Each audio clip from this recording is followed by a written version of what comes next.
আজকে পটল ভাপা রান্না করব। তার জন্য পটলগুলা কাটার পর একটু হলুদ লবণ মাখিয়ে রাখলাম। এইভাবে ভাজার পর তারপরে রান্না হবে।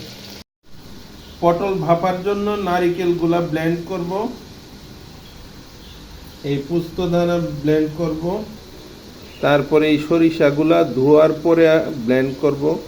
সরিষাগুলাতে মাটি আছে। এখন সাদা তেল দিয়ে দিলাম অল্প একটু কড়াইতে।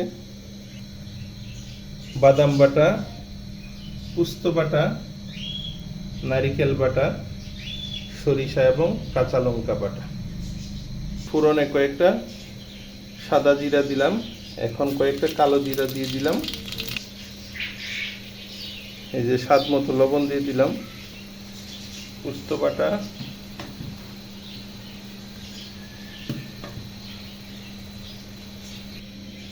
বাদাম বাটা,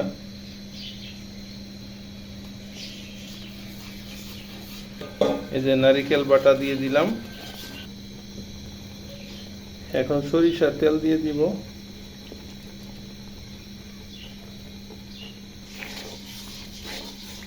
সরিষার তেলগুলা মিক্স করে নিলাম।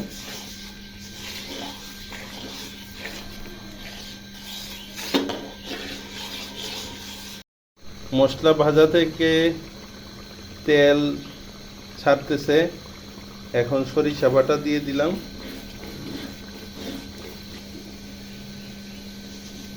মশলা ভাজা হয়ে গেছে, তেল ছেড়ে আসছে, ফুটতেছে।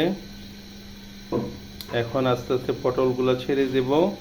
এদিকে একটু সরিষার তেল গরম করে নিলাম, পরে দিয়ে দেব তেলগুলা।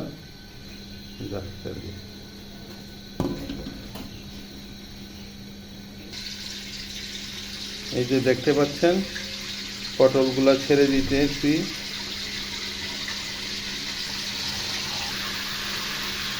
সবগুলা পটল ছেড়ে দিলাম। এই যে সরিষার তেল গরম হয়ে গেছে। এখন আবার কয়েকটি কালো জিরা ফোড়ন দেব।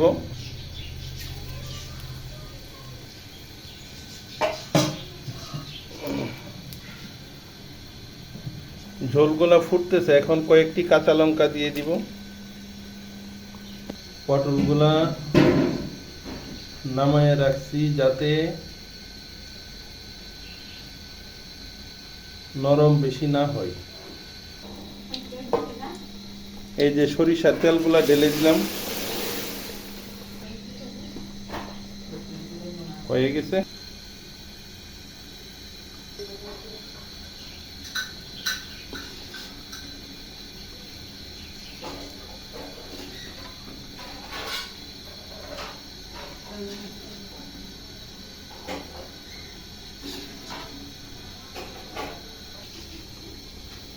আমাদের পটল ভাপা প্রস্তুত।